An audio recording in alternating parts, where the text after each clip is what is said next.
wabarakatuh. Selamat malam semuanya. Malam. Terima kasih buat asisten Adaptive Network dan buat orang-orang yang dari luar lab karena telah menghadiri acara NetShow kali ini. Sebelum memulai, saya akan menjelaskan sedikit apa itu NetShow terlebih dahulu. NetShow itu adalah acara rutin dari Lab Adaptive Network, di mana pada acara ini kami para asisten akan berbagi informasi-informasi dan materi tentang IT. Nah, acara ini diadakan rutin tiap minggu pada hari Jumat di beberapa bulan. Ini jadwalnya. Di tanggal 18 September, 25 September, 6 November, dan berikutnya. Nah, untuk mengetahui info lebih lanjut tentang jadwalnya atau materinya atau pematerinya bisa dikunjungi di Instagram Adaptive Network. Ya langsung saja tanpa panjang lebar, silakan Mas Hegi bisa dimulai acaranya. Ya, terima kasih Peter udah membuka acaranya ya. Sebelumnya selamat malam semuanya. Perkenalkan, saya Syahri Hanegi,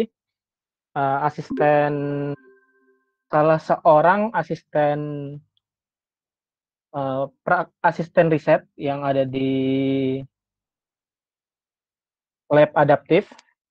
Oh ya, sebentar ya, saya mau present dulu. Oke. Salah.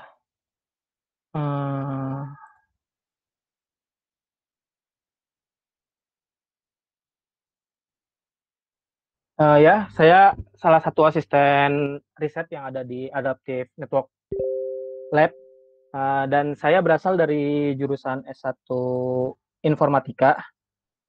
Dan pada kesempatan kali ini saya ingin ingin men-share lah pengalaman saya menggunakan CodeIgniter dalam membuat CRUD sederhana untuk mengembangkan sebuah web. Pertama, kita masuk aja ke materinya. Ada website. Website sendiri itu kalau menurut Hakim Lukmanul adalah fasilitas internet penghubung dokumen dalam lingkup lokal maupun jarak jauh. Dokumen pada website ini disebut web page, sementara link dan website memungkinkan pengguna bisa berpindah dari satu page ke page lainnya. Dan bla bla bla bla. Ini bisa kita singkat aja. Kalau website itu adalah sebuah kumpulan page-page yang ada di internet yang bisa kita akses melalui internet dan memiliki fungsi untuk memberikan page-page yang bisa kita akses ke seluruh dunia. Seperti itu. Kemudian dalam membangun website itu ada dua sih yang paling terkenal, ada front end, back end, dan satu lagi ada full stack. Full stack itu dia mengkombinasikan antara front end dan back end, mempunyai keahlian untuk menjalankan keduanya. Kalau front end sendiri ini berkaitan dengan pengembangan antarmuka dari sebuah website itu sendiri. Jadi bisa mengembangkan tampilan website yang menarik, dan kepada inti dari web UI sendiri itu menampilkan data dan navigasinya dengan baik. Dan untuk bahasa yang biasa digunakan untuk front end ini bisa seperti HTML, CSS, JavaScript, seperti itu, dan bisa menggunakan Ajax juga, sistem-sistem Ajax, manipulasi DOM, seperti itu. Nah, sementara ada yang back end. Back end ini berkaitan dengan fungsionalitas atau dibalik dari website itu sendiri. Back end ini biasanya menangani ya tadi fungsionalitas itu website, kemudian database-nya juga, pengolahan database-nya, gimana mengatur database-nya, menjaga security-nya gimana, dan sistem backup-nya seperti apa. Dan untuk bahasa pemrogramannya bisa salah satunya adalah PHP, bisa Python juga, Ruby, dan Perl di sini dijelaskan. Kalau full stack, tadi dia bisa memiliki skill front end dan back end. Nah, selanjutnya kita tadi ngebahas CRUD ini akan menggunakan framework yang dinamakan CodeIgniter.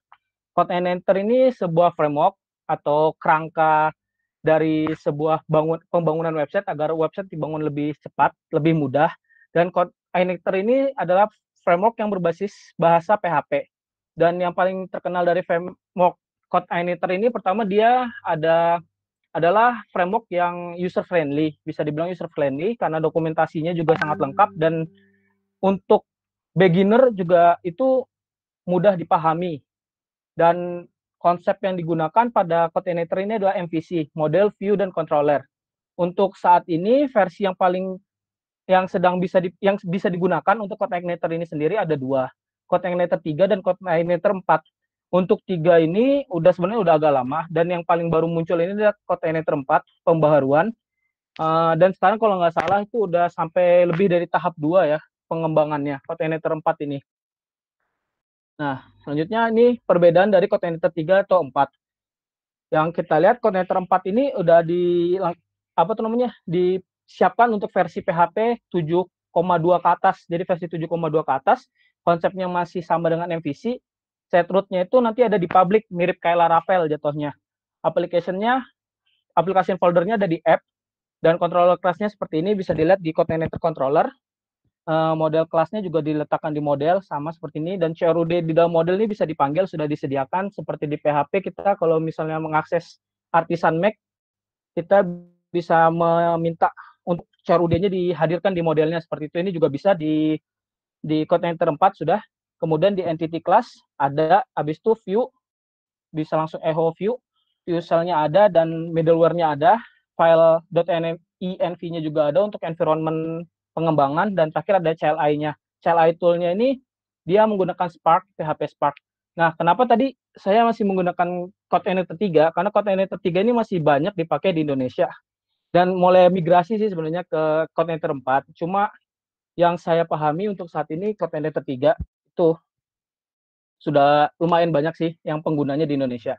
Dan ini alasan kenapa menggunakan Code Igniter. Satu, tadi performanya cepat, konfigurasinya minim, habis itu memiliki banyak komunitas, dokumentasi lengkap, dan mudah dipelajari untuk para pemula.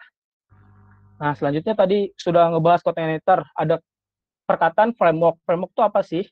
Framework itu adalah sebuah kerangka kerja yang digunakan untuk mempermudah para developer software dalam membuat aplikasi, pengembangannya.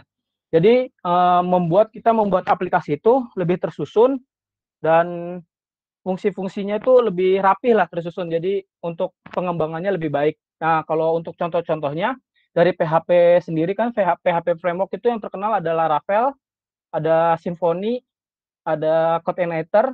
Nah, kalau dari yang basis JS sendiri itu ada React, ada Angular, ada Vue, dan ini ada Node.js. Node.js, tapi sebenarnya yang saya ketahui itu bukan salah satu framework, tapi mungkin ada framework yang berbasiskan dari Node.js. Kemudian kalau di Python ada dua yang pernah saya kenal, ada Django sama Flex. Itu yang paling terkenal. Beberapa framework dari lintas framework. Nah, kemudian ini tadi PHP framework. Yang untuk saat ini sih yang paling banyak dipelajari itu ada 2, Laravel sama Code Igniter. Tapi untuk pemula, saya sarankan sih untuk di Code Igniter dulu, karena dokumentasinya user friendly juga buat para newbie. Karena untuk Laravel itu untuk yang udah berpengalaman sih, atau udah punya pengalaman untuk menggunakan MVC, ininya dokumentasi yang ada di Laravel itu sendiri. Dan Laravel itu kelebihannya sih yang paling ini sih codingannya itu rapih banget. Jadi estetikanya tuh terjaga lah pokoknya di frameworknya dia, sangat rapih. Nah, kemudian tadi kita juga menyinggung mengenai si konsep MVC. Konsep MVC itu konsep yang terdiri dari 3 bagian utama, ada model, controller, dan sama view. Jadi model ini dia biasanya mewakili untuk mengambil data, pengelolaan basis data lah, memasukkan, mengeluarkan, mengupdate, menghapus, itu akan melalui model. Kemudian ada controller, ada sama view. View di sini yang merupakan tampilan dari website yang kita bangun, ya bisa dibilang kayak front end-nya lah, tampilan yang kita lihat di website itu. Kemudian ada controller. Controller ini yang mengatur geraknya dari model ke view. Jadi akses dari view itu apa aja yang diminta ke model apa aja seperti itu. Dan nanti itu ditampilkan ke browser. Nah, untuk menginstal Code Igniter sendiri, seperti yang dikatakan tadi, ini ada dua versi yang saat ini yang bisa digunakan jika mau menggunakan PHP 7,2 sama PHP 5,6. Ada CodeIgniter 3 sama CodeIgniter 4. Bisa langsung download di website codeigniter.com. Langsung download di sini atau bisa menggunakan satu aplikasi tambahan yaitu Composer. Dengan menggunakan Composer, kita bisa ngebuat create project lah. Jadi kayak manajemen proyeknya menggunakan Composer memudahkan kita untuk nge-get ini perlengkapan-perlengkapannya. Bisa menggunakan ini Composer Create Project, CodeIgniter, Framework, CRUD sederhana. CRUD sederhana ini nama foldernya. Dan 3.12 ini versi CodeIgniter yang saya gunakan. Sebenarnya yang terakhir digunakan itu saat ini 3.1.11 yang digunakan untuk CodeIgniter 3 sendiri.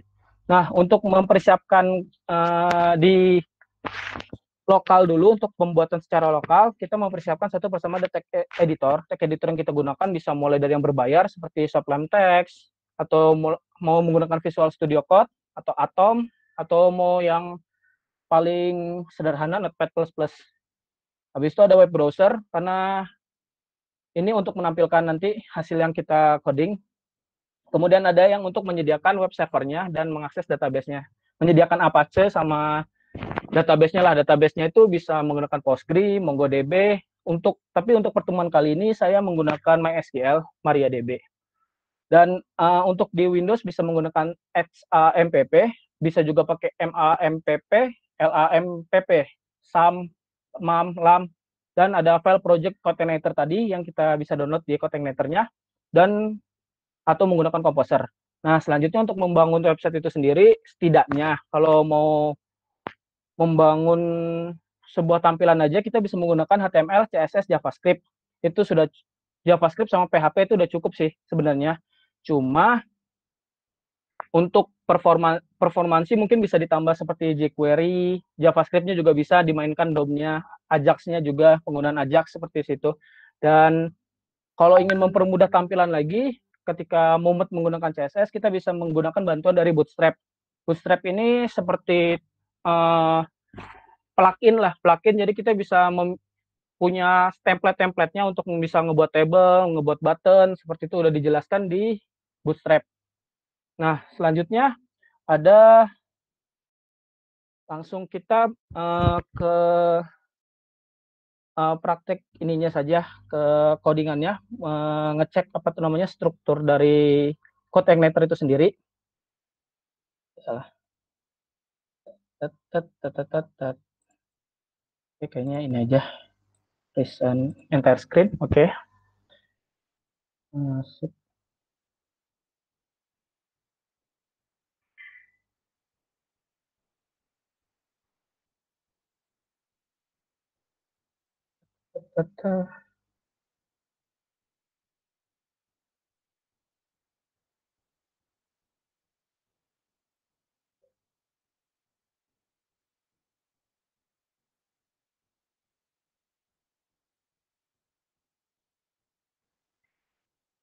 Ya, sekarang kita masuk ke codingannya aja. Apakah sudah terlihat ya slide-nya? Kurang lebih seperti ini. Jadi kalau dari CI3 tadi, strukturnya kita ketahui kalau struktur utamanya itu ada di application. Jadi kalau kita lihat file CI3 sendiri, itu terdiri dari ini. Tanpa htaccess ini saya tambahin karena saya ingin menghilangkan tulis index.php-nya. Jadi saya kasih .htaccess. Di sini ada sebenarnya ada application. Ini application tempat kita nanti melakukan coding untuk websitenya. Ada pokoknya berkaitan dengan coding-coding dan aplikasinya, aplikasi utamanya. Habis itu ada sistem. Ini sih jarang dibuka, biasanya sistem, user guide ini ada sama vendor, library-nya dan vendor. Ini jarang dibuka sih, cuma mungkin kalau mau dibuka-buka juga bisa, cuma sangat jarang. Nah, untuk pertama kita akan melihat folder config sendiri. Config ini berisi konfigurasi dari website itu sendiri. Jadi kita bisa men-setting apa aja sih yang auto load. Jadi ketika kita membuka website itu dia udah terload gitu. Nah, terload ini bisa seperti paket apa aja yang mau kita buka. Di sini library apa saja. Library yang saya gunakan saat ini yang ingin saya auto load itu ada database sama session. Session ini untuk menyimpan sesi lah.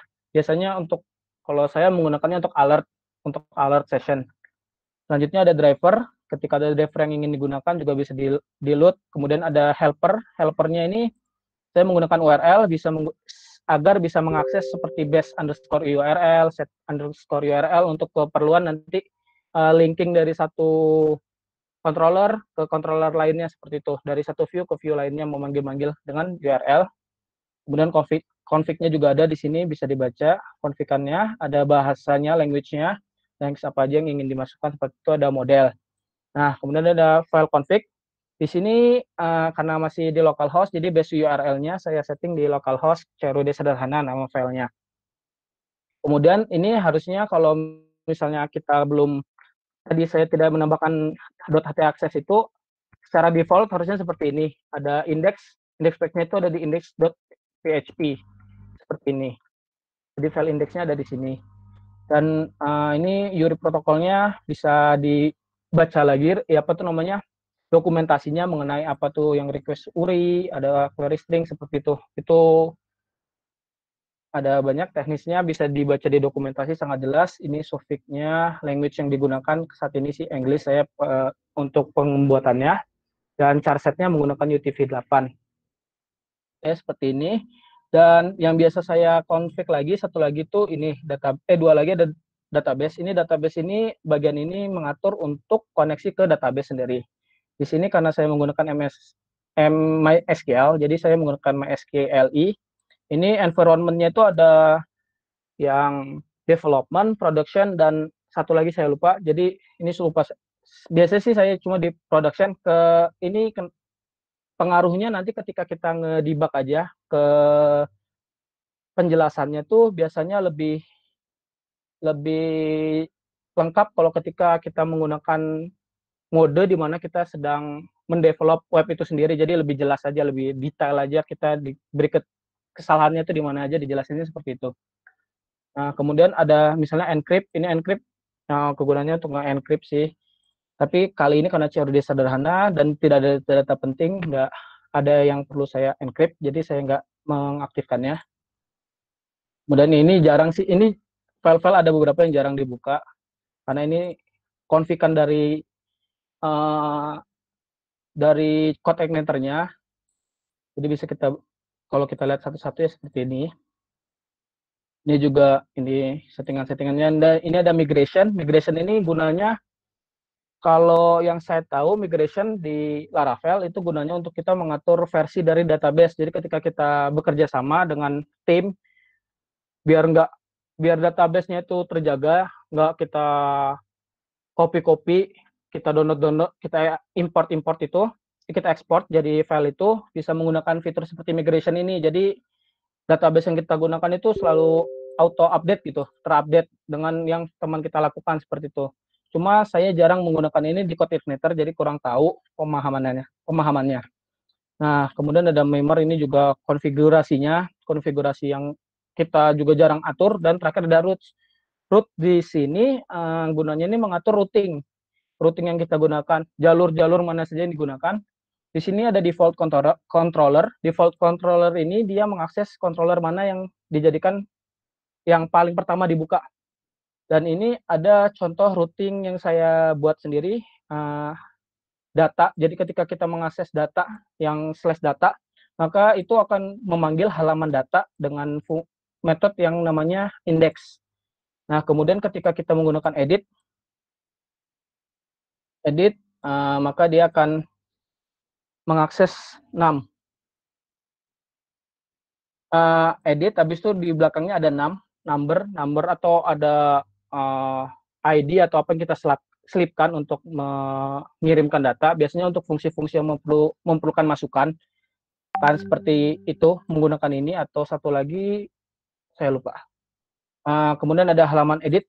Ini dia menggunakan halaman edit controllernya, ada fungsi load halaman, dan di sini ada $1 yang menandakan bahwa nanti ada satu file yang akan ditaruh di sini. Nah, kemudian ada file controller. Controller ini tadi yang seperti saya katakan, dia mengatur lintas dari apa tuh namanya, model dengan view. Jadi di sini seperti yang kita lihat, di sini ada public construct. Kalau saya selalu menggunakan ini karena untuk menginisiasi dari kelas halaman utamanya. Untuk kita konstruk, ini konstruktornya. Kemudian ada public index. Indeksnya ini yang diakses untuk pertama kali. Biasanya kalau kita cuma nulis halaman utama, yang diakses adalah yang indeks ini. Nah, kemudian di sini saya mengakses view halaman form aja, view halaman form, dan ada public insert ini yang akan nanti kita isi untuk ketika proses insert. Nah, ini nanti dia akan menghubungkan view dengan database melalui model. Model ini isinya yang berkaitan dengan database. Sebelumnya udah saya siapkan untuk menghemat waktu. Jadi di sini ada function untuk construct. Kemudian ada ini thisdb.get. Ini bisa dinamai kalau tidak salah query builder yang udah disiapkan sama code igniter. Jadi kita artinya ini kita mengakses DB untuk mengget data dari table yang saya beri ini, saya masukkan nama tabelnya. Kita juga bisa pakai query sendiri dengan tag query. Kita masukin select ininya. Kalau kita emang membutuhkan untuk join-join yang susah ketika menggunakan query builder, kita bisa menggunakan itu, query-nya juga, atau kita menggunakan ini get. Langsung aja dengan query builder-nya. Nah, di sini ada delete data dengan ID tertentu. Sini juga udah saya buat dengan ini perintahnya where. Where ini kalau kita ada dua where seperti ini, ini kalau tidak salah hubungannya akan seperti end to end, end dengan end. Jadi kita harus true dengan true untuk menghasilkan true. Kalau ada salah satu yang false, maka hasilnya tidak akan terpenuhi gitu, tidak akan di-delete kalau kita menambahkan percabangan di sini. Kalau di sini karena keperluannya hanya untuk mencari data tersebut yang ingin kita delete, kita pakai where aja. Habis itu kita delete data tersebut dengan query builder. Kemudian untuk menambahkan satu data seperti ini. Satu data kita cari dulu datanya dan kita kembalikan dalam bentuk row. Satu row array, satu row itu kita ambil, kita bikin jadi array, kita kirimkan kembali ke halamannya. Nah, selanjutnya ada get all data, ini untuk mendapatkan data, tapi ini fungsi yang satu lagi saya buat kemarin. Ini fungsi yang untuk PHP-nya, nanti saya menggunakan PHP untuk looping table-nya, karena saya menyiapkan dua, ada yang menggunakan jQuery yang diubah ke JSON dulu, dan ada yang langsung diakses menggunakan PHP. Di sini untuk update datanya, jadi udah disiapkan untuk melakukan update, dan di sini insert, jadi perintah-perintahnya udah ada, udah misalnya untuk mengupdate kita menggunakan update, kemudian nama tabelnya apa, kemudian datanya apa yang kita masukkan. Data ini biasanya isinya array, udah berbentuk array yang isinya data satu row, seperti itu. Nah, kemudian ada view. View di sini saya udah menyiapkan, jadi untuk welcome page-nya saya buat sebuah form dengan bantuan Bootstrap. Nah, untuk menyematkan Bootstrap itu biasanya kita bisa ngedownload Bootstrap-nya atau kita menggunakan CDN. CDN di sini. CDN ini kita sisa copy aja dari website getbootstrap.com kalau nggak salah, .org atau .com. Itu kita copy aja, nanti udah ada dengan ininya, integrity-nya, key-nya. Selanjutnya ini kita membuat navbar, dan ini tadi ada set URL, yang saya katakan set URL dan base URL. Nah, apa sih bedanya base URL sama set URL? Set URL itu biasanya digunakan untuk menghubungkan ke controller. Dalam kata lain, ketika link yang saat ini kita buka, seperti itu, akan diarahkan ke halaman tersebut. Nah, kalau misalnya base URL itu biasanya berkaitan dengan yang ke root-nya, ke folder utamanya. Biasanya sih untuk mengakses aset-aset atau ada folder di data file kita, di file manager kita. Nah, kemudian ini kita, karena menggunakan Bootstrap, jadi biasanya Bootstrap itu diaturnya kayak gini. Ini MX Auto, berarti dia mengatur left dan right-nya secara auto. Jadi ini di center nanti posisinya. Dan ini kalau kita mau CSS-nya kita atur sendiri, misalnya ketinggiannya 30 rem, marginnya 10 px. Ini satuan dalam mengatur stylenya, bisa pakai rem, bisa pakai px, bisa pakai em, bisa juga pakai persen dari berapa kita ngebuka website itu, dari halaman tersebut, halaman browsernya. Nah, kemudian di sini ada form bisa dibuat seperti ini, atau kita menggunakan form open dari fitur yang PHP-nya. Tapi saya memilih untuk buat pakai form ini karena sederhana. Karena ini cuma menggunakan HTML dan tidak perlu set rule dulu. Kemudian di sini ada ya seperti pengenalan tadi, ada label untuk ini dan menggunakan input, dan ada submit button. Dan terakhir ada jQuery dan JavaScript. Saya biasanya meletakkan saja sih, tapi untuk saat ini tidak terpakai karena ini satu set sama yang di Bootstrap itu udah disediain. Untuk JavaScript, jQuery, dan Bootstrap-nya jadi satu. Sisa kita copy aja CDN-nya. Nah, selanjutnya ada ini untuk halaman edit yang tadi saya bilang. Untuk halaman utamanya nanti deh kita buka. Jadi untuk ini kurang lebih seperti ini halamannya. Kita melakukan looping dari database yang saya bilang tadi. Saya dapatkan array-nya, langsung saya looping di sini. Dan kita buat ada 2 fungsi di sini untuk mengedit dan menghapus. Kenapa tadi saya buat routing-nya dengan yang 6? Karena untuk ini seperti ini nih, edit seperti ini karena dia mengirimkan satu data ID. ID ini untuk kita mau ngedit data ini, mau hapus data ini seperti itu. Dan terakhir ada yang Ajax. Ini Ajax. Di sini ada modal tapi nggak saya pasang karena agak sedikit tricky, nanti agak lama jadinya pembahasannya, takutnya malah membuat pusing. Karena modal juga ini biasanya sih pakai JavaScript kalau saya menggunakannya untuk mengakses modal ini dan mengirimkannya. Nah, di sini ada jQuery, contoh jQuery. Saya menggunakan Ajax. Jadi Ajax itu metode dia kayak mengganti halaman tab itu dengan sangat cepat atau cuma ditimpa aja, ditimpa tab dengan baru, halaman baru dengan data yang baru. Jadi biasanya kayak fitur live searching atau sesuatu apa yang tanpa perlu reload itu bisa menggunakan namanya fitur Ajax. Ajax seperti ini. Kita deklarasikan menggunakan tab-nya post, URL-nya ini. URL ini mengarah ke base yang kita gunakan. Saya menggunakan fungsi ambil data yang ada di halaman data controller. Nah, kemudian data type-nya yang diambil itu JSON. Makanya saya tadi mengambil data satu table aja, langsung nanti di-encode to JSON. Kemudian ketika ini sukses dilakukan, maka akan melakukan suatu fungsi. Fungsinya akan dibuat seperti ini, ada baris. Saya membuat suatu baris. Nanti baris ini akan diselipkan ke ID target. Di sini ID target itu adalah tBody. Jadi nanti di body table-nya itu ada ini file baru yang disisipkan, dan ini edit form seperti biasa. Tadi yang untuk encoding data ke JSON bisa menggunakan perintah ini nih. Untuk di code igniter sudah disediakan sebenarnya, perintah PHP juga ada, perintah PHP JSON encode. Jadi kita nge-encode ke .data. Jadi udah satu file ke dalam bentuk JSON diterimanya. Oke, coba kalau kita pakai full screen saat ini semuanya, karena pengen lihat halaman ininya apakah bisa. Kurang nyaman juga kalau harus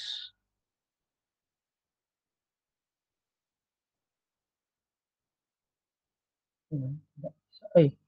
Oke deh, terpaksa mau nggak mau. Tab ini apa nih? Oh, ini. Oke. Ya, ini contoh tadi yang udah dijelaskan. Jadi di halaman utama saya ngebuat ini sebuah form sederhana aja untuk memasukkan nama dengan NIM-nya, NIM mahasiswa. Kemudian ini table ini yang tadi yang kita menggunakan for each untuk memasukkan data dan menghapuskan data. Ini kita bisa edit dan kita bisa back.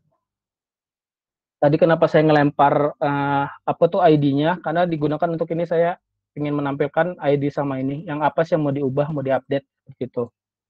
Dan ini ada data ini yang menggunakan tadi Ajax tadi. Jadi sebenarnya biasa untuk fitur live searching sih biasanya, atau pingin optimalisasi dari website kita. Jadi kerjanya lebih cepat, lebih responsif lah, itu bisa menggunakan Ajax dibandingkan dengan ini, karena ini pasti kalau PHP sendiri yang kita gunakan ini pasti membutuhkan reload baru datanya terupdate gitu. Nah, kita lanjut aja. Tadi fitur pertama ke delete. Ini delete sih udah saya buat. Delete. Jadi kalau kita mendelete, sisa tekan delete aja, dan ini ditampilkan di halaman data seperti ini di jQuery-nya. Kemudian untuk insert belum saya buat insert. Coba insert ya, insert belum. Jadi nggak bisa share full layar ya. Nggak bisa share full layar, enak nih.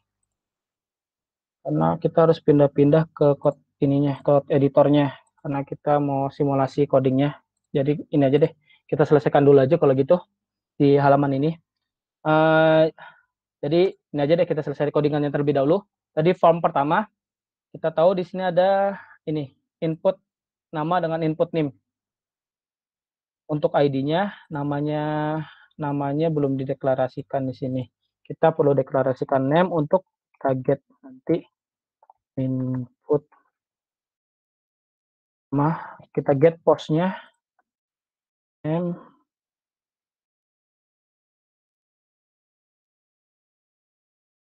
nama. Oke. Nah, ini aksinya ketika button di submit, maka dia akan melakukan action di sini. Action di sini saya ingin dia untuk mengakses satu PHP, file PHP di sini. Oke. Di sini kita mengakses set URL. Nah, ini berkaitan dengan yang controller halaman utama. Jadi, kita menggunakan halaman utama slash insert. Insert kita save di halaman utama, insert. Nah, di insert ini yang perlu kita lakukan pertama, bisa sih kita langsung menggunakan, misalnya kita langsung setting di array-nya, itu bisa. Kita buat kayak gini, data array. Ini kita buat misalnya di ininya ada nama. Ini pakai disk gini bisa, tapi saya kurang nyaman biasanya. Karena saya biasanya untuk controlling aja sih, kalau udah punya variabel apa aja, jadi lebih mudah untuk diujinya. Tapi sebenarnya nggak efektif juga sih. Bisa seperti ini, kita karena metode yang digunakan tadi post, jadi kita mengambil post dengan yang dari file mana gitu. File mananya itu biasanya yang kalau kita menggunakan post ini yang dari code emitter-nya, itu kita lihat dari name-nya. Name-nya itu input nama. Biasanya kita ambil dengan input nama di sini. Input nama. Selanjutnya ada name. Nah, kita menggunakan lagi dengan this input post name. Input name. Input name. Ini yang besar kalau nggak salah. Oke. Selanjutnya berarti kita sisa assign data dari nama itu akan isinya ini. Dan name yang dari nama name ini akan diisi dari ini M. Dan tanya kita tutup. Nah, di sini kita udah ngeload modelnya yang kita load, auto load model. Jadi kita langsung mengakses ke ini, this mahasiswa. Fungsi apa sih yang ingin kita gunain untuk menginsertkan data? Kita bisa ngecek di modelnya. Di sini ada insert data dengan masukkan sebuah array data. Berarti kita akan menggunakan insert data dengan memasukkan dolar array tadi. Kebetulan namanya saya buat sama array tadi dengan nama dolar data. Nah, terakhir kita bisa melakukan seperti ini di load view atau menggunakan ini controllernya, redirect-nya. Nah, ketika redirect ini saya pinginnya dia langsung menuju ke halaman edit. Halaman edit dengan slash ini. Dengan slash index. Ya, halaman editnya saja. Dia nanti jadi menuju ke halaman edit index. Seperti itu. Kemudian kita untuk yang form editingnya. Form editingnya tadi dari sini saya jelasin dulu. Jadi di sini nanti dia akan mengeluarkan apa tuh namanya setiap data dari yang kita get dari sebuah tabelnya dari nama dengan name-nya. Nah, kemudian akan ada dua button di sini saya buat dengan A dengan kotak ini HTML A. Di sini dibuat dengan arah nanti hrefnya bisa ke halaman edit dengan delete titik bintang ini untuk menghapuskan, ini untuk mengedit. Jadi menuju dengan routing edit tadi yang saya buat dengan menyisipkan ID-nya. ID-nya ke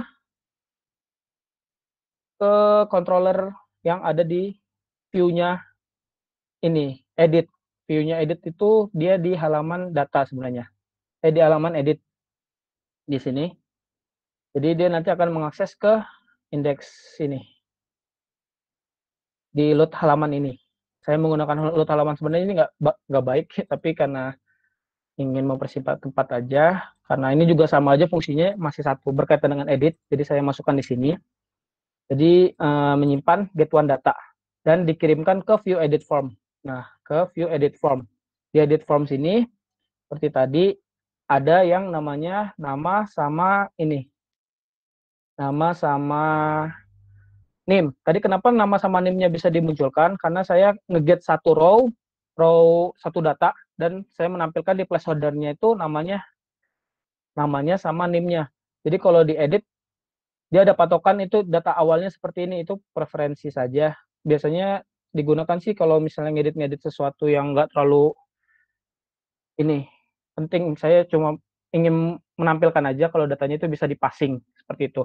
Nah seperti tadi, jadi kita sisa sama melakukannya karena ini program basis PHP, jadi kita menggunakan fungsi dari PHP itu set URL untuk mengakses controllernya. Nah kita tadi tahu itu controller untuk edit itu ada di halaman edit. Di halaman edit, saya kasih nama halaman edit. Oh iya, satu lagi baru teringat nih.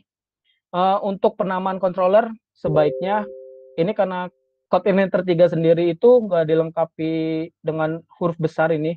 Kalau di code Inventor 4 sudah dilengkapi dengan penamaan yang besar. Ini biasanya kalau huruf-huruf kecil seperti ini awalannya suka tidak terbaca ketika kita menaruhnya di hosting atau di apa, itu suka tidak terbaca jika huruf kecil seperti ini. Jadi harus di huruf besar. Karena ini di lokal, jadi masih bisa terakses dia halaman edit ini. Jadi kita akan ke halaman edit sini, ke fungsi halaman edit. Jadi kita akan mengakses ini dengan ini kita passing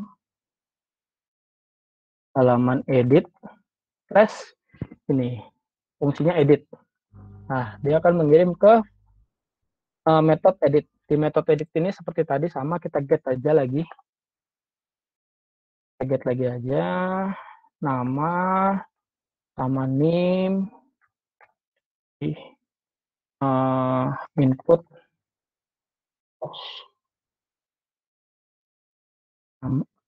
nama sebentar, kayaknya belum deh. Oke, di ini namanya belum ada, kan benar, namanya belum ada.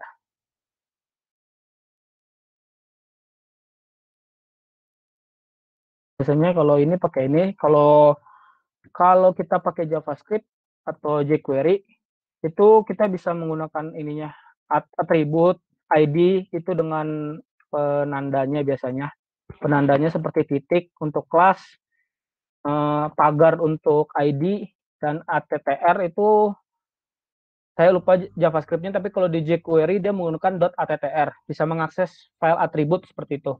Ini kita kasih nama input nama dan input name untuk mengambil post-nya, file post-nya. Oke, file post-nya udah ada di sini, input nama, name, ambil aja this input post, input nama, input name, titik koma, jangan lupa titik koma kalau menggunakan PHP karena masih penting titik komanya. Ada array, ini kita menggunakan array. Oke, kita buat nama,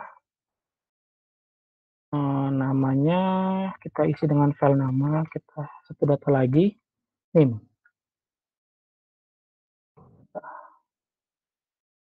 Oke, name. Dan terakhir seperti tadi kita mengakses ke model yang kita gunakan. Model yang kita gunakan tuh mahasiswa dengan filenya untuk mengedit, untuk mengupdate berarti update. dengan masukkan ID dengan ID dan data. Oh, berarti ini kita bisa push ID-nya di sini sebenarnya.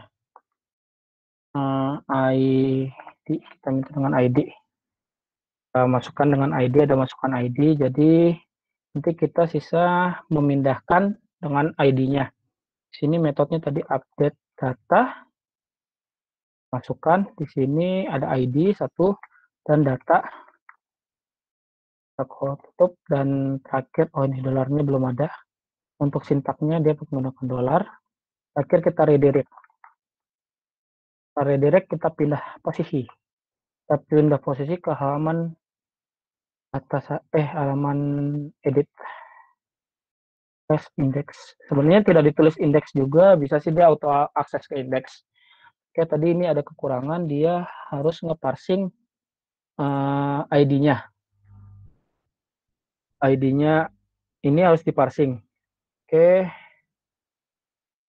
Ini sebenarnya ada di halaman editnya ketika kita mengakses dari halaman utamanya. Kita get one data by ID. Oke, ID-nya berarti udah ada. Oh, udah. Ya, ID-nya udah ada. Udah bisa kita panggil. Apa saya? Nah, mahasiswanya sudah memegang ID di database-nya. Oke, kita sisa menambahkan di sini titik dolar data underscore mahasiswa dengan ininya ID. Database-nya ID. Oh ya, ini fungsionalitas update. Jadi kita mengambil datanya, kemudian akan kita lakukan update dengan kita ambil datanya itu dari view, kita closing ke controller, dari controller kita kirim ke model, kemudian dari model dilakukan dan kita redirect pindah halaman, seperti itu. Nah, untuk yang hapus tadi kan hapus sudah saya buat, udah bisa tuh fungsinya. Nah, hapus sendiri tuh seperti ini. Jadi hapus di sini halaman edit delete dengan controller yang ada di halaman edit dengan metode delete. Kita kirimkan ID-nya, ID yang ingin kita hapus. Nah, di halaman edit, delete. Nah, delete di sini, kita langsung panggil model delete, dan kita kembali ke halaman data. Nah, mendelete datanya seperti apa? Tadi udah digambarkan juga di sini. Dengan fungsi delete data, kita cek dulu ID-nya yang mana, dengan kemudian kita delete. Nah, tadi ini kenapa saya patokannya dengan ID? ID ini saya buat sebenarnya kalau bisa dilihat itu saya buat auto increment atau data unik, jadi saya nggak menampilkannya sebenarnya. Yang saya tampilkan di table itu cuma nomor yang di loop. Dan ini sekitar ini aja, apa tuh namanya, tambahan. Kalau di JavaScript jQuery ini kalau kita nggak menjelaskan bahwa i dengan 1 itu adalah sebuah int, dia akan mengkonkatenasi karena JavaScript dan JavaScript sih itu dia udah bisa mendeteksi apa tuh namanya dari variabel itu, jenis variabel itu sendiri itu apa, itu misalnya string itu ini. Tapi yang bisa terjadi masalah tuh ketika kita menggunakan ini logo plus karena kalau pada string itu kan konkatenasi, menggabungkan 2 string menjadi 1. Dan kalau di int itu adalah proses pertambahan, seperti itu. Jadi kita bisa menggunakan seperti parse int. Berarti ini kita mengubah file itu menjadi int. Atau kalau di Python mudahnya int dalam kurung nama variabel tersebut. Python karena Python mirip dengan bahasa kita yang paling ini. Nah, oke. Pengen menunjukkan database-nya. Dari tadi ngomong panjang lebar, lupa menunjukkan database-nya. Nah, di sini database-nya. Database-nya saya ngebuat ini namanya CRUD sederhana. Di CRUD sederhana karena kita menggunakan MySQL. Nah, di sini ada tabel mahasiswa. Saya buat cuma cukup 1 tabel mahasiswa yang ada datanya nama saya tadi karena ini ID-nya auto increment. Kalau kita bisa lihat di sini strukturnya. ID saya buat panjangnya 11. Sebenarnya ID ini sampai 11. Ada 11 length-nya, ada 11 ini. Jadi misalnya ada 1 sampai 11 gitu, 1 1 1 1 1 seperti itu. Nah, dan fungsinya auto increment. Jadi kita tidak mengontrol, jadi dia akan menambah sendiri setiap ada pertambahan ininya sendiri. Nah, kemudian untuk nama Nama saya untuk nama menggunakan dengan varchar, varchar 60 panjangnya. Namanya sampai 60. Kalau yang saya ketahui ini dari dosen kemarin pas ngambil Wepro, kebetulan semester kemarin saya ngambil Wepro, itu nama itu kebanyakan itu panjangnya itu tidak lebih panjang dari 50. Tapi kalau misalnya customer-nya emang ada namanya lebih dari 50, ya mungkin kita siapkan aja. Ini saya juga jaga-jaga di 60. Dan kalau kita juga ngaturnya sembarangan, kita full misalnya 255, 255 semuanya kita fullin, itu juga nggak baik buat database-nya. Kenapa? Karena database-nya akan boros juga. Jadi kita ini, dan NIM ini kebetulan karena saya mahasiswa Telkom itu kalau nggak salah NIM-nya itu panjangnya ada 10 digit atau 12 digit gitu. Jadi saya tulis di sini 12, saya lupa atau enggak, antara lupa dengan ini, jadi saya taruh aja NIM-nya 12 dengan 12 digit, dengan INT. Nah, itu, oke, database-nya ini, database yang pernah saya buat, tugas-tugas pembelajaran saya. Oke, kita lihat ke halaman ini. Halaman, aduh, apa ya, tidak bisa untuk full screen. Di ini, Meet aja nggak boleh. Oke. Nah, tadi fungsionalitasnya kita udah tambah. Sekarang mungkin kita coba ada error nggak. Kita ingin menambahkan misalnya nama tadi Hafiz Lazuardi. Lazuardi dengan NIM-nya 13011842000. Misalnya ini NIM-nya. Kita submit. Nah, database error nih, NIM-nya nggak boleh 0. Berarti NIM ini kita ada salah ketika mengambil NIM. Kita cek dulu di halaman form namanya apa? Input NIM. Oke. Oh, pantas. Karena di form namanya masih sama. Jadi dia tidak mendapatkan data NIM di halaman utama. Jadi dia postnya 0. Yang dikirimkan ke controller itu 0. Oke, kita coba sekali lagi. Nah, kemudian kita tampilkan. Datanya udah berhasil masuk ke database. Nah, kemudian kita coba untuk edit. Edit misalnya Hafiz. Hafiz kita edit. Nah, ini tadi sesuai yang saya bilang, yang di loop itu di table itu cuma nomor yang kita looping. Tapi ID dari si Hafiz ini sebenarnya 4. Ini juga bisa kita sembunyikan dari ini kalau kita nggak mau kalau ID kalau data-data privasi nggak ingin ditampilkan, di ini bisa disembunyikan. Uh, itu bisa main .ht aksesnya atau kita menggunakan proses pelemparannya aja yang menggunakan post kalau nggak salah. Emang pakai post sih. Post itu tidak akan ditunjukkan sebenarnya. Ini karena kebetulan karena ini aja nggak saya setting jadi tampil di sini. Kita bikin Hafiz Lazuardi tapi NIM-nya kita bikin jadi 00. Apakah bisa? Nah, page-nya nggak ada halaman edit 4. Oke. Ini berarti ketika berpindah ada kesalahan. Dia bisa melakukan edit tapi nggak menemukan halaman edit 4 ini. Jadi halaman edit 4. Nah, ketika formnya di ini melempar halaman edit 4. Coba cek. Ini juga agak susah. Oh iya, kurang ininya. Kurang slash. Oke, kita coba dengan nama Hafiz Lazuardi dengan NIM 200. Data sudah terupdate, ke database juga sudah terupdate. Nah, untuk read-nya seperti tadi, proses read-nya tadi bisa menggunakan tadi, kita ambil datanya dulu di controller, baru kita passing ke view, atau kita bisa menggunakan Ajax. Ajax kita ambil ke database. Masih sama. Seperti itu sih, kurang lebihnya. Untuk buat sederhana, ini CRUD sangat sederhana, sangat-sangat sederhana. Belum ada tambah-tambahan lain, seperti modal, apa itu belum ada. Karena ini fungsionalitas sangat sederhana, cuma CRUD memasukkan data, mengeluarkan data, dan menghapus data. Seperti itu. Mungkin akan saya kembalikan ke Peter dulu, atau jika ada pertanyaan mungkin bisa ditanyakan dulu.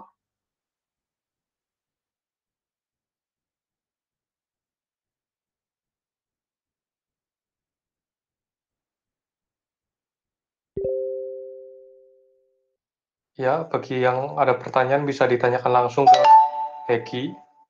Ada yang mau bertanya?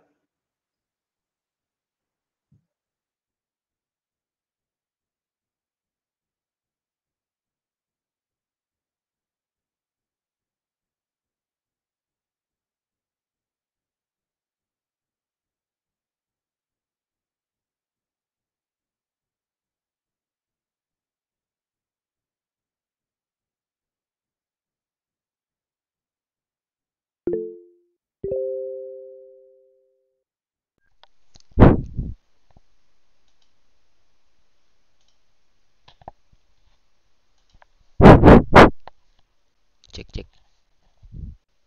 Gi mau nanya dong. Enggak nanya kayak Boleh. bukan nanya sih. Bisa dijelasin itu lagi nggak? MVC apa model MVC-nya tapi dengan lebih apa ya? Lebih detail lagi gitu loh. Oke. Jadi mungkin kalau yang ini ya, MVC itu yang pernah pakai OOP pasti tahu sih. OOP jadi kayak object oriented, tapi ini agak sedikit berbeda. Dia mirip banget kayak OOP. Jadi eh, untuk melakukan kerjanya kita butuh tiga komponen. Ada model, ada view, dan controller di sini. Model ini biasanya berkaitan dengan hubungan dengan database atau iya biasanya sih dengan database. Kita untuk mengambil data, menghapus data itu akan melalui satu model. Dari model ini bisa ya kayak objek lah, kayak objek kalau di dalam OOP, dalam bentuk objek. Nah, kemudian ada controllernya. Controller ini gunanya tadi untuk menghubungkan antara objek dengan view. Jadi kan ada dua nih bagian utama dari MVC ini, model sama view-nya yang kita mainkan. View-nya itu kan tampilan utama, model itu yang dengan datanya. Nah, untuk menghubungkan keduanya ini menggunakan satu controller namanya. Controller ini gunanya bisa tadi untuk berpindah view atau mengambil data dari model dikirimkan ke view, seperti itu, menghubungkan dari dua arah, itulah pokoknya dua tempat itu. Kalau pernah ngambil OOP mungkin pernah tahu juga kayak gitu. Misalnya di Java karena saya dulu OOP ke Java. Di Java itu juga kayak gitu, dari model ini objek ini kita ambil datanya, habis itu kita kirimkan seperti itu. Dan model kalau di model ini biasanya karena ini sih public sih, tapi kalau di OOP karena sistemnya ada enkapsulasi, itu dia jadinya harus di private biasanya. Datanya jadi di private, jadi nggak bisa diakses langsung dari luar. Itu juga bisa dilakukan di MVC seperti tadi di controller, kita ubah dengan private. Mungkin kalau Noval udah pernah lihat codingan yang send email yang kita buat dulu, itu kan dia menggunakan tipe private. Private itu dia datanya cuma bisa digunakan di file itu sendiri. Itu loh. Jadi nggak bisa Oke. diakses dari langsung. Jadi kalau mau diakses langsung itu harus menggunakan metode yang publik. Biasanya itu getter dan setter. Seperti itu sih. Kalau MVC-nya sendiri intinya seperti tadi tuh. Model untuk mengambil hubungan dengan database, kalau view dengan tampilan, kalau controller itu ya yang mengimbangi kedua ini. Yang untuk pindah data, pindah tempat, memparsing data, memproses apa tuh namanya pekerjaan, habis itu menampilkan ke view atau pekerjaannya diambil habis itu dikirim ke model, seperti itu kurang lebihnya. Oke. Thank you.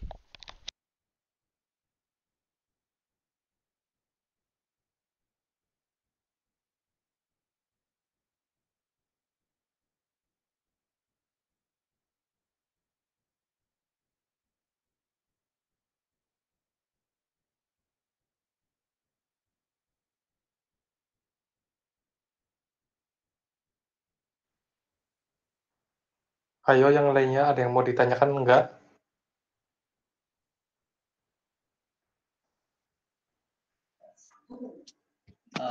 Misi, halo, masuk.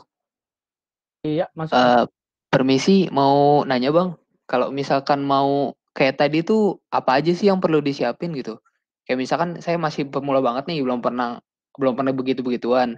Pengen coba mulai itu apa aja yang harus disiapin bang? Oke, sebenarnya intinya sih kalau kita mau ngebangun sebuah website, kita tuh paham HTML, paham CSS, paham Java, atau sama PHP. Tapi ini tergantung sih kalau misalnya kita kerja, nanti kita emang pengen fokus di back-end gitu. Ya kita belajar back-end aja. Kita pengen fokus front-end, ya kita belajar front-end aja. Front-end itu ya tadi tampilan itu, CSS, seperti itu. Kalau back-end itu ya tadi kayak kita bekerja untuk memproses datanya, untuk menampilkan datanya itu apa aja yang kita proses terlebih dahulu ke database. Jadi kita ada pemahaman tentang SQL query dan pemahaman tentang bahasa pemrograman, step by step-nya seperti itu. Nah, kenapa kita pakai framework? Karena itu memudahkan kita tadi untuk mengerjakannya, karena kalau kita pakai native kita harus melakukan koneksi sendiri, mengquery sendiri, itu agak sedikit ribet terutama di bagian query. karena query itu terutama kalau kita menggunakan join table itu agak ribet, jadi kita butuh pengalaman lah, kita harus belajar seperti itu. Kalau mau mulai, saya dulu sih pertama di kuliah, pengalaman kuliah saya belajar HTML dulu. HTML, kemudian CSS. Nah, setelah dapat CSS, saya belajar Bootstrap. Bootstrap ini memudahkan aja, karena kita tinggal, sebenarnya nih, saya tunjukin deh, halaman yang namanya Bootstrap itu apa. Takutnya ada yang masih awam. Oke. Ini Meet. Nah, ini ada namanya Bootstrap. Nah, Bootstrap itu udah kayak kita misalnya mau bikin table gitu. Bikin table kita sisa cari tabelnya. Nah, di sini udah ada template-nya gitu. Jadi kita bisa gitu nerapinnya. Mempermudah kita aja, mempersingkat kita bekerja. Tapi syarat utama untuk bisa pakai Bootstrap ini harus paham namanya CSS sama itu dulu HTML dulu. Kenapa? Karena kalau kita asal langsung pakai Bootstrap aja kita nggak bakal ngerti ini maksudnya apa sih table, maksudnya t-head ini apa sih, tr itu apa sih, th itu apa, kalau misalnya scope itu apa, seperti itu. Nah, Bootstrap-nya mempermudah kita. Nah, selanjutnya karena udah apa tuh namanya, udah paham yang tadi itu, untuk membuat tampilan dasar kita bisa belajar ke JavaScript atau ke jQuery, dua itu. Tapi ini agak panjang nih kalau belajar JavaScript, karena JavaScript itu kan bahasa pemrograman. Itu banyak tricky juga. Saya jujur saya juga agak kesusahan kalau JavaScript, makanya sampai saat ini masih menggunakan basis PHP, karena JavaScript itu agak rumit kalau kata saya. Dan baris pengkodeannya juga agak susah, sintak-sintaknya. Kayak lebih familiar dengan PHP. Nah, selanjut dari JavaScript ini ada jQuery. jQuery ini mirip-mirip sintaknya kayak JavaScript, tapi jQuery ini biasanya juga berhubungan dengan ke database. Dan untuk Ajax tadi, dan manipulasi DOM, namanya ada DOM. DOM dari website, itu nanti sih bisa lebih lanjut. Nah, terakhir baru saya belajar PHP. Di PHP ini, saya cuma belajar sebentar, nggak banyak-banyak, cuma belajar ya kayak basic datanya apa, kemudian saya praktek. Nah, prakteknya itu dosen kebetulan suruh nulis yang ada di buku praktikum saya. Jadi suruh ngopi aja gitu. Nah, itu awal mulanya juga nggak paham. Akhirnya disuruh pakai Code Igniter. Nah, di Code Igniter ini baru dikasih paham tentang MVC, model-model pengaksesan data seperti itu. Nah, MVC sendiri kenapa saya demen dengan MVC? Karena dulu saya pakai OOP. Saya pernah pakai OOP di Java dan itu agak menyenangkan rasanya kalau pakai itu dibandingkan struktural. Dan selanjutnya terakhir udah tadi itu sih, habis itu sisa implementasi. Jadi yang paling penting ya mungkin menurut saya paham yang kelima itu tadi, antara HTML, CSS, JavaScript, jQuery atau PHP. Tapi JavaScript ini sendiri kita masih bisa bikin alternatifnya dengan PHP, dengan fungsionalitas dari PHP itu. Tapi ya kekurangannya satu, biasanya agak kurang responsif websitenya, karena, dan satu lagi kalau PHP itu dia bahasanya server side. Jadi kalau di ada kesalahan-kesalahan itu agak susah kita lihatnya di client side karena dia dijalankan di server. Dan biasanya itu kalau kita buka di inspect element juga itu nggak akan kelihatan ininya apa tuh namanya, codingan itu, baris codingan itu. Seperti itu sih. Ada kurang, udah cukup jelas tidak? Atau masih ada yang pengen ditanya lagi? Cukup Bang, makasih banyak ya. Oke. Sama jangan lupa sih tadi nyiapin itu peralatannya. Setidaknya kalau pengen mudah di Windows kita pakai SAM aja untuk local hostnya. Untuk ngebuat di local host pakai SAM. Itu aja sih. Jadi kita udah disediain web servernya sama database-nya. Yang basisnya MariaDB atau MySQL. Apa masih ada yang ingin ditanyakan? Kalau tidak ada, Netshow kali ini akan diakhiri.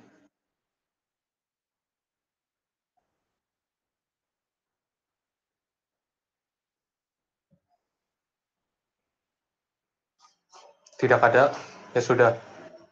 Terima kasih semuanya yang sudah bergabung di Netshow kali ini. Dan terima kasih juga buat Heki yang sudah menjadi pemateri. Semoga ilmunya dapat bermanfaat dan dapat diimplementasikan. Sekian, terima kasih. Netshow kali ini diakhiri. Sudah. diperbolehkan keluar.